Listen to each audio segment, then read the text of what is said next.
Hello everyone, welcome to my channel. Today's subject is one that we've been wanting to discuss for some time now, but haven't quite gotten around to until today. The subject is Axiopeia of Phlios. There's not a lot known about her life or career as an athlete, but she is still pretty important. So let's get right into it. Axiopeia was a Greek woman from the city of Phlios in the Peloponnese who lived during the 4th century BC. She is said to have been the daughter of the tyrant Eurystheus, though there are alternative accounts which say that she was the daughter of a man named Evacton, and another account says she was the daughter of a man named Cleisthenes. And finally, another account says that she was the niece of the tyrant Eurystheus. In any case, she was definitely related to him in some way. That's why she bore the name Axiopeia, because she was the daughter of his brother Axius. Because of this familial connection, she grew up in the court of her father or uncle, where she would be tutored alongside men. It was at the court of Phlios that she befriended and became the mistress of the philosopher Epicurus.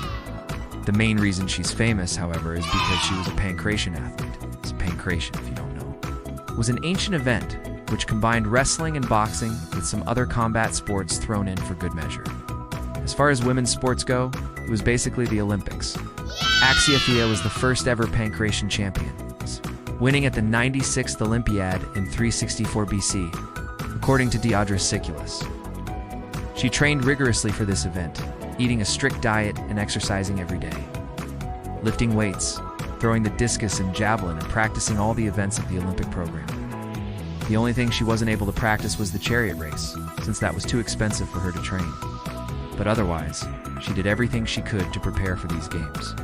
When the time came for her to compete, she didn't disappoint. She won the competition and went down in history as the greatest female athlete the world had ever seen. Her victory led to her being deified by the people of her city. They built a statue of her in the Prytanean Hall of her hometown, and they even celebrated a festival in her honor called Axiopeia. Sadly, we don't know much more about her life after this. According to Plutarch, she was later sent to the island of Delos, along with 20 other hetairai, her female companions, to dedicate a votive offering to Apollo. Aside from that, there's really nothing else we know about her. We don't even know exactly when she died, though it must have been sometime before 323 BC, since she's not mentioned in any accounts from that year or afterward. As you can see, her life was very mysterious and shrouded in the mists of time. Still though, she was a great athlete, and she paved the way for women in sports. Though it should be noted that back in her day, women's sports were a little bit different than they are today. Women back then competed in what was called the Heraean Games, which were separate from the Olympics. These games were held in Olympia every 4 years in the month of August and were dedicated to the goddess Hera. They consisted of foot races, javelin and discus throwing, long and high jumping, wrestling and other athletic competitions. Now, there was a myth that women weren't allowed to compete in the Olympic Games, but that's not actually true. They just chose not to because it was forbidden by a law passed by the ephors in Sparta. The Spartans were afraid that if women participated in the Olympics, they would be judged by outsiders to be inferior. However, the Spartans were the only ones who thought this. The rest of the Greeks had no problem with women participating in athletics, and even had public gymnasiums where they could train. Now, this is where things start getting a little weird. You might be wondering, okay, if women were allowed to participate in athletics, why weren't there any other female Pankration athletes? Well, that's because Axiopeia wasn't actually the first female Pankration athlete. In fact, there were several female Pankration athletes before her. For example, there was an unnamed female Pankration athlete who competed at the Nemean Games in 370 BC and won. Then there was an unnamed female Pankration athlete from the Dorian League who also won a competition in the early 360s BC, and finally there was Caliroi of Lindos, who won a Pankration event at the Isthmian Games in 366 BC. So clearly, women were allowed and even encouraged to participate in Pankration events. So why aren't we hearing about any of these women? Why was Axiopeia the first one to become famous? Well, the answer is simple. Axiopeia was the first one to win an Olympic medal. To put it simply, the Olympics were the biggest sporting event in the ancient Greek world. If you won an Olympic medal, you would become a local hero. If you lost, well, nobody would care. And that's why the other women we mentioned didn't become famous, because they competed in other sporting events that nobody cared about.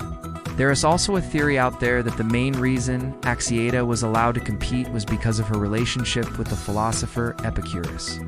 This theory is based on the fact that Epicurus was a student of the philosopher Plato, who was a student of Socrates.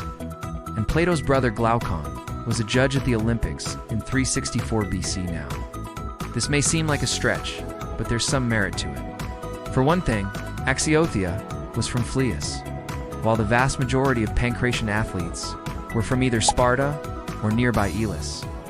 This suggests that she wouldn't have had much opportunity to compete against men and hone her skills. And how exactly she managed to qualify for the Olympics is unknown. Second, Axiotheia's victory was unique in that it was recorded by multiple authors, whereas the victories of the other female Pankration athletes were not. And third, the story of how Axiopeia defeated her male competitors is almost identical to the story of the Amazon queen Hippolyta, who was also a student of Epicurus. Could it be possible that Plato and Epicurus used their influence to ensure that Axiopeia would be allowed to compete, and that she would be given special treatment after winning? Perhaps, but we'll never know for sure. Now, whether or not she won because of her relationship with Epicurus doesn't really matter. What matters is that she won, and that she proved to the ancient Greeks that women were just as capable as men in the realm of sports. Unfortunately, after her victory, female athletes were banned from competing in the Olympics. The reasons for this are not entirely clear, but it's believed that it had something to do with the growing popularity of the games. As the games grew in popularity, so did the prize money. Soon, wealthy individuals began sponsoring athletes in hopes of winning big money. And this led to the games becoming more of a spectacle and less of a competition. Eventually, the Roman Emperor Theodosius I banned all pagan festivals and games, including the Olympics, in an effort to suppress traditional paganism and promote Christianity.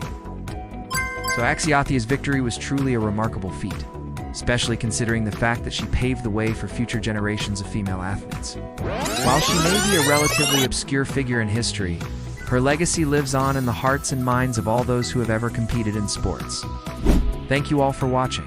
We hope you enjoyed this video and learned something new.